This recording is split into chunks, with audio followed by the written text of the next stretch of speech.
I recently saw a banker, insider, whom I've talked to a number of times about banking issues, and we were talking about microchipped debit and credit cards. And these may be mandatory for new cards as early as a couple to a few months from now or into 2016. And what they're able to do with these chipped cards is absolutely amazing. If you can be tracked by satellite, where you go, who you meet up with, are all part of what can be tracked with this microchip system. It's an international banker corporate just takeover. They can regulate your entire life by these chipped cards. And the benefits are going to be, well, put out there first of what they can do. If you have your smartphone and you want to buy something out of a vending machine, the card can integrate with the phone. You can just point the phone at or in the future, or I don't know if it's available now, get something out of the vending machine. Let's say your future dishwasher needs a part or some sort of service. The card, the phone, can interact with the dishwasher, and then you can get the right parts for it, the right person out, just by these devices talking to each other. Or maybe your warranty is void because you used the wrong dishwasher detergent or whatever inside the dishwasher. Who knows what they'll do in the future. But the ability to track people of where they go and who they associate with. Let's say you work for a corporation and you are talking to a reporter. Maybe they know that by the two microchips, the two different cards having close proximity. You're going to go to a lawyer for something, and you're suspected of going against the corporate structure. They would know that you have proximity to lawyers. They can categorize you, do whatever. And let's say corporations wanted to fine you for not having your ID. The way if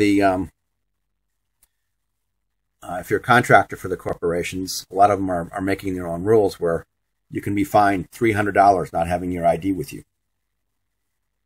And those are going to eventually be chipped. So everything's talking to another. And so if they want to fine you and you've signed some sort of agreement, corporation can just take whatever money out of your account.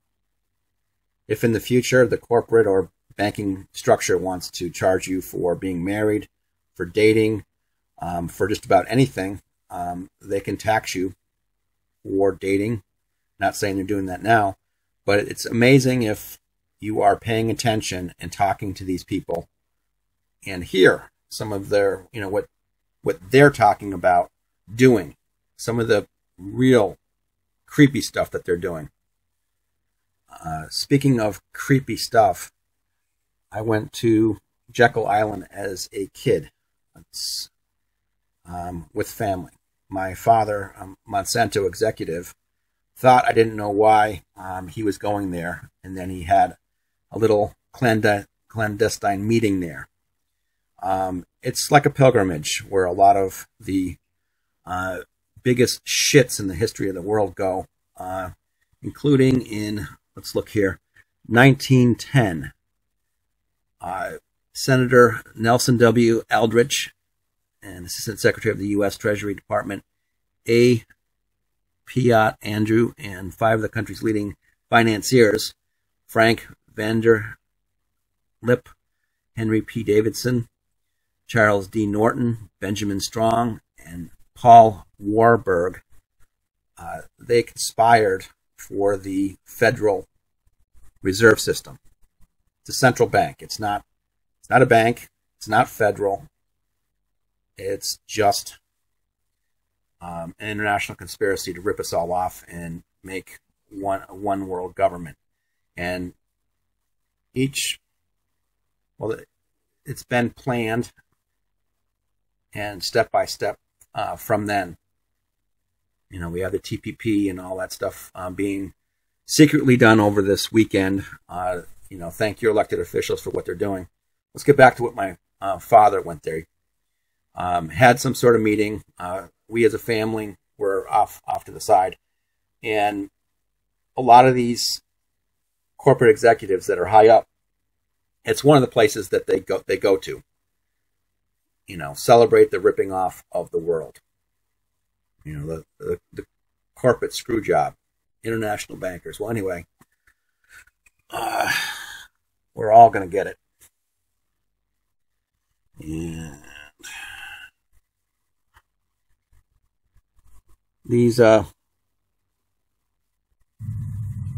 Jade Helm and all the stuff that's going on, what's going on in Colorado now, they're having military exercises to, I'll put links to all this. What they're doing is acclimating the public to be military occupied. All these things are coming together, and all of them mean something. And I've had a front row seat, since I was a very young child. In fact, my grandfather, a family farmer in North Dakota, he'd take me out in his pickup, and he told me what was going to happen in the future. And he talked about the chemical companies, the banks and the corporations, how they're basically just going to shove us all off our land, take all that is our country away. What's ironic is he didn't mention my father specifically, but my father works for Monsanto, a chemical company. So a lot of things made sense to me at a very early age, and I had a front row seat. And, well, check out the links.